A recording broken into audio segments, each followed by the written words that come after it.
Mbah Darmaji, Kodam itu apa? Dan manfaatnya kayak apa? Dia tidak bisa membedakan ini Kodam apa satu dawuh dari Tuhan atau sesuatu dari Sang Khalik. Ini jarang dia orang membedakan. Nah, entitas itulah akan menjadi benalu jiwa kita. Betul, kita pada saat di dunia kita dianggap orang pintar, orang linuwih. Tapi pada saat kita akan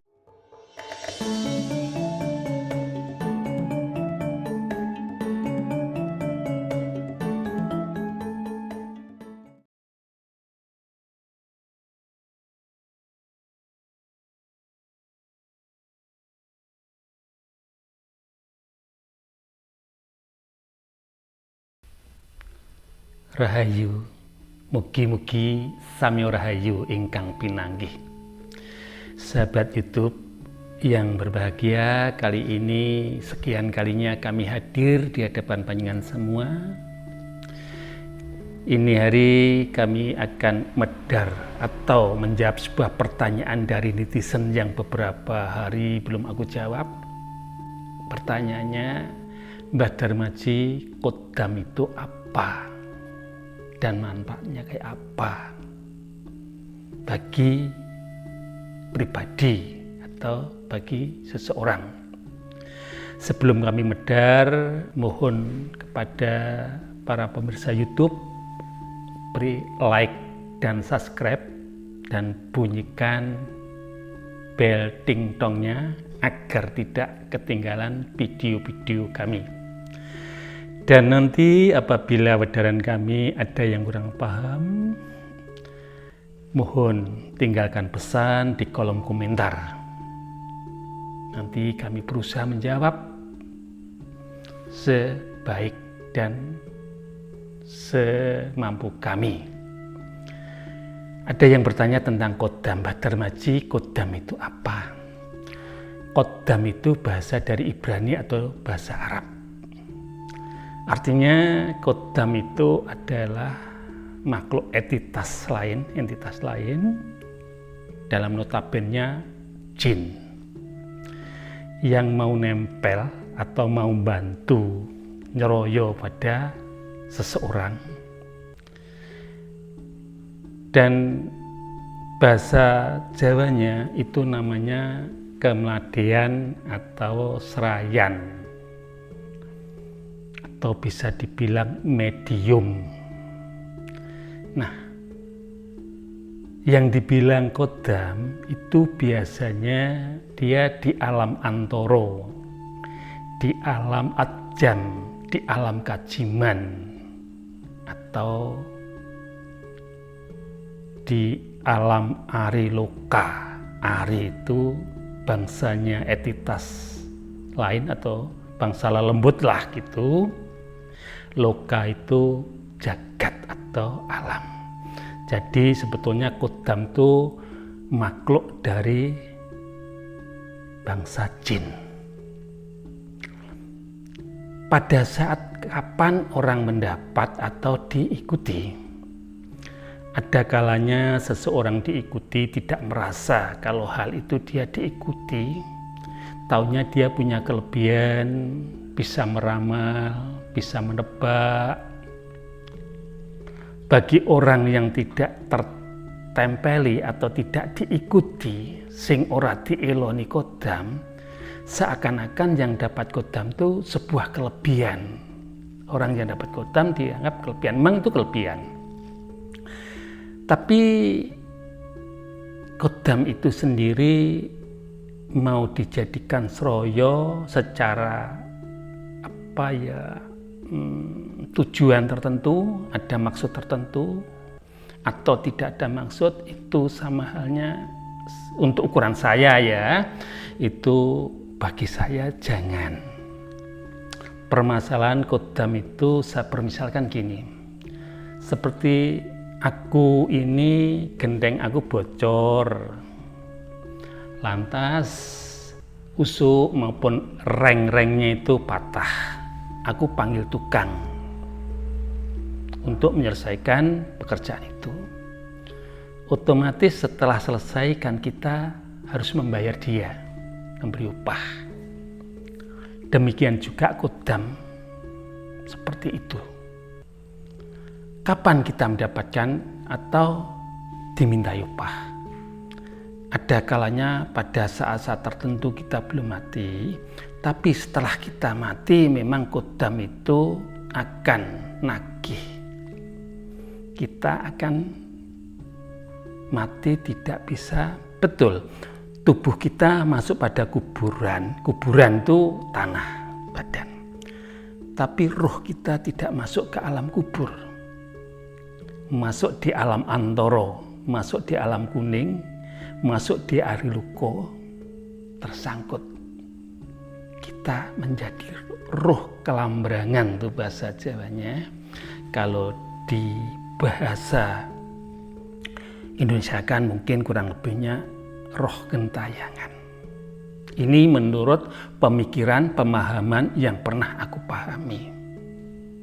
Jadi kodam itu ada yang mengikuti atau nempel itu, mengikuti saat yang ditempel itu dalam keadaan susah dan bagaimana pikiran suwung dimasuki energi negatif atau jin itu sendiri atau bongso alus lah.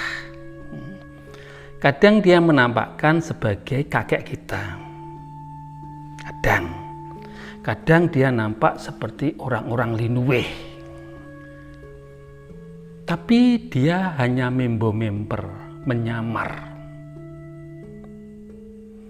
Jadi kalau kita mendapatkan kodam seperti bantuan dari kakek, roh-roh leluhur kita. Kalau roh leluhur kita itu yang sudah mapan di delahan, di akhirat bahasanya. Karena bahasa delahan itu jarang orang memahami, itu bahasa Jawa. Delahan akhirat. Itu yang member itu jin. Tapi kalau benar-benar itu leluhur kita atau kakek kita yang bantu kita, yang ceroyo kita, berarti kakek kita atau leluhur kita belum masuk ke kubur. Yang seharusnya yang ditempeli itu atau yang diikuti itu memberi sebuah pandangan dengan cara tersendiri supaya dia legowo menerima satu perjalanan rohnya di situ. Kalau ingin bantu cucunya atau keluarganya para leluhur itu, seandainya ingin bantu pada anak cucunya di dunia, seharusnya dia harus reinkarnasi dulu, mengikuti proses kodratnya. Tidak dalam keadaan di tengah jalan. Ini saat orang yang tidak ada unsur kesengajaan mencari kodam. Sebetulnya kodam itu tidak ada, orang-orang mencari unsur kesengajaan cari kodam, nggak ada.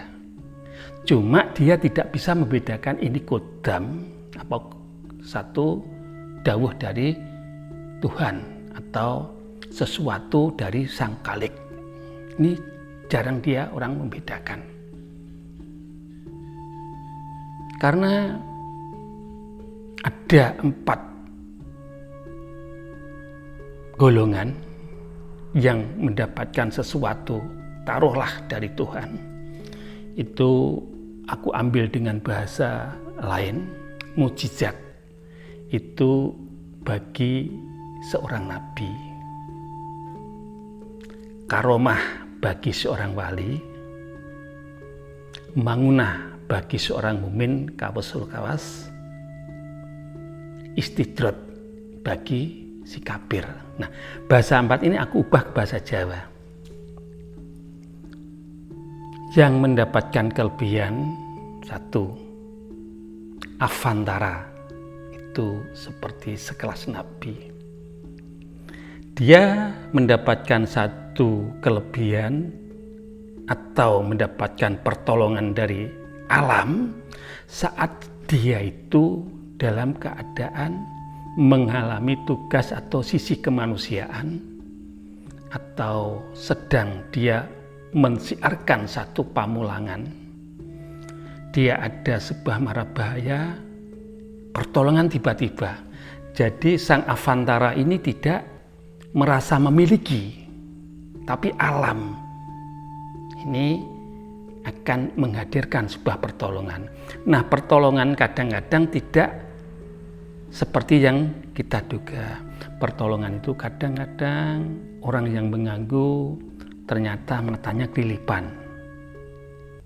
Setelah itu Avantara jalan, dia nggak tahu. Jadi secara alami yang terjadi. Termasuk para utusan atau para wakilnya Tuhan atau wali dalam tanda petik, atau seorang jenis-jenisnya begawan atau seorang pandita, orang yang kawasul kawas. Ketiga-tiganya itu tidak merasa memiliki kelebihan yang sifatnya itu secara mistik. Tapi kalau kodam atau serayan ini selalu membawa dan mengikuti. Jadi yang punya kodam itu merasa ada senjata yang dibawa. Bedanya di sini. Yang ketiga ini datangnya sebuah pertolongan. Ini dibilang bukan kodam tapi sebuah pertolongan dari alam. Secara alami dia setelah mendapatkan sebuah halangan baru datang sebuah pertolongan. Tapi kalau yang ini telah membawa atau telah diikuti dengan kodam itu sendiri. Apa ada kodam yang unsur kesengajaan dicari? Sebetulnya tidak ada, cuma dia tidak merasa kalau itu dihadiri kodam. Satu contoh demikian. Ada seorang melakukan semedi atau yoga atau meditasi dalam keadaan hening. Setelah hening dia dihadiri ruhnya atau atmanya sang kakek atau seorang yang pinunjul. Setelah dia dipanggil, ditemui, dia akan mengatakan akan mengikuti kemana kehendak kamu. Tapi seorang meditan, seorang yang meditasi itu tidak memahami kalau itu adalah member atau seorang jin yang menyamar. Ini namanya kodam. Makanya dia kalau ditanya sesuatu tentang nasib seseorang, ditanya tentang sesuatu apa yang disuruh nebak, bisa tepat. Itu sebuah kelebihan dari kodam. Tapi orang yang mendapatkan kodam pada umumnya orangnya sedikit fanatik. Karena apa? Dia melakukan sebuah meditasi atau semedi itu masih tingkatan SD tahap pertama, sudah mendapatkan sebuah iming-iming, itu namanya kalau bahasa Jawanya begalan. Padahal hal tersebut kalau diteruskan tidak digubris, dia akan datang lagi tidak digubris. Terkecuali sesuatu yang tidak digubris, misalnya didatangi dirinya sendiri. Dharmaji semedi atau meditasi didatangi Dharmaji. Kalau sekali itu ditanyakan, kalau kamu bukan sejatiku, jangan hadir di hadapanku. Kalau demikian dia nggak asli, dia akan pergi. Tapi kalau mungkin beberapa kali, kalau bukan sejatiku, kamu jangan hadir di hadapanku. Kalau dia tetap di situ, berarti dia adalah yang asli. Nah, itu namanya Mayonggosito dalam bahasa Jawanya. Kalau bahasa orang tasawuf, mirhatul khayai atau mirhatul khayat, ayang-ayang putih.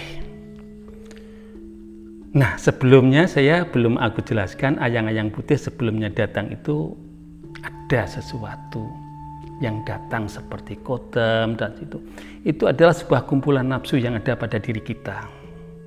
Kita tidak bisa menaklukkan.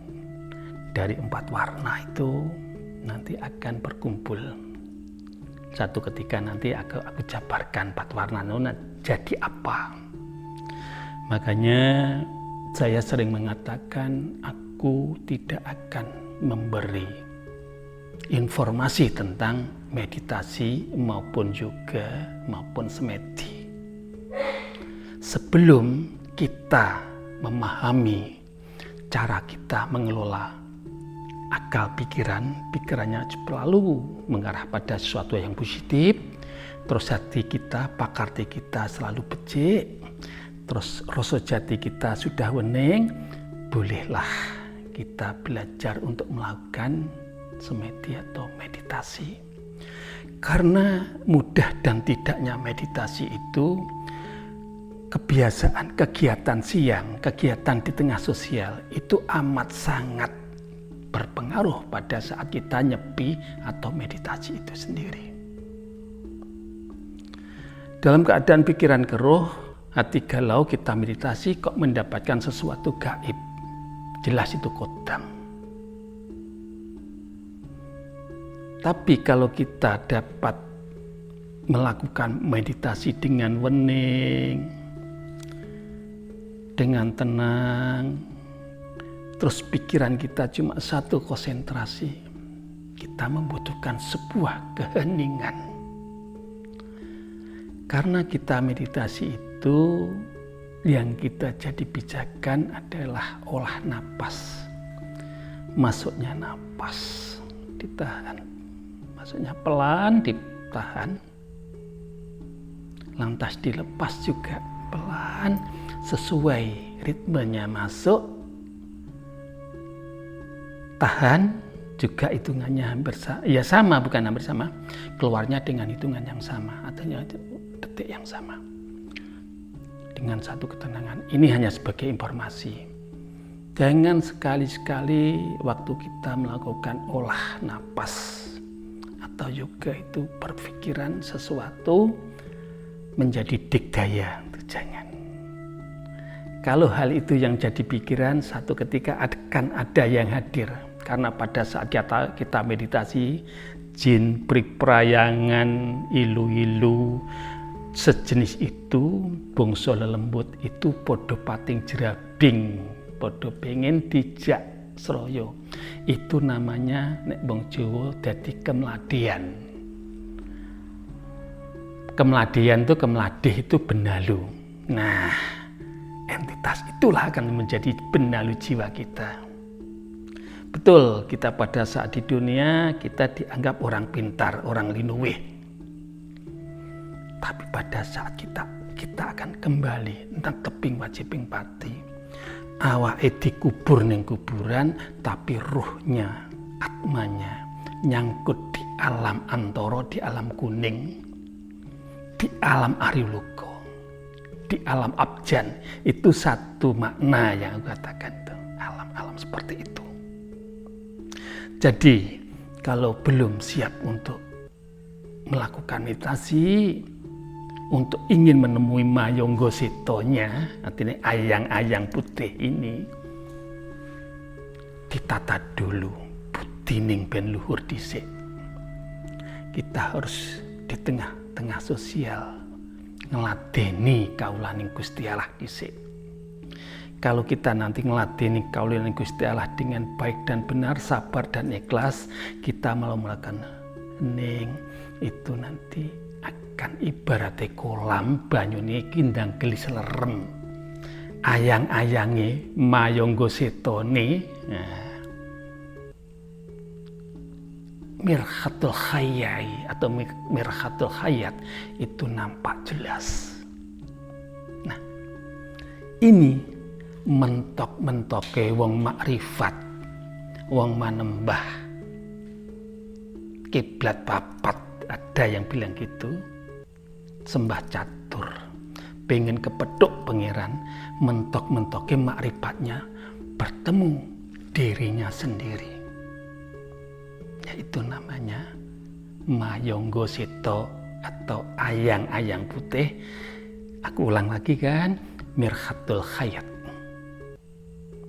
Makanya ada sebuah wirid yang berbunyi demikian, bahasa Jawanya. Sing sapa weruh dheweke dhewe, prasasat wis weruh maring pangerane. Kali lagi, sing sapa weruh dheweke dhewe, prasasat wis weruh marang pangerane. Siapa yang tahu dia dalam kesendirian, bak dia ketemu Tuhannya. Karena Tuhan itu tidak bisa dicokrobowo. Pangeran itu tan kena cokrobowo. Gusti Pangeran iku tan kena kinaya ngapa.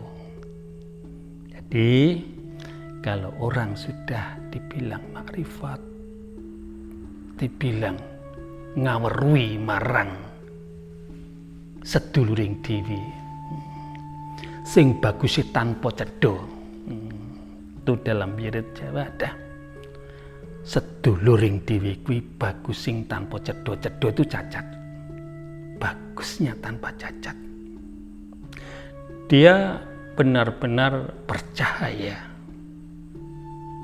Maka dari itu, sedulur-sedulur kalau ingin melakukan sesuatu yang berhubungan dengan meditasi dalam sosial masyarakat pada siang harinya, perlakukanlah mereka kaulaning Gusti Allah kuwi kanthi rasa welas lan asih.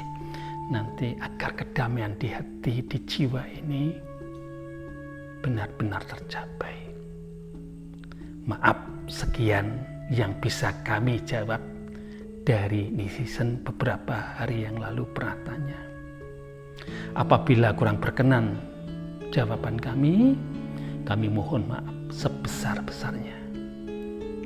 Rahayu.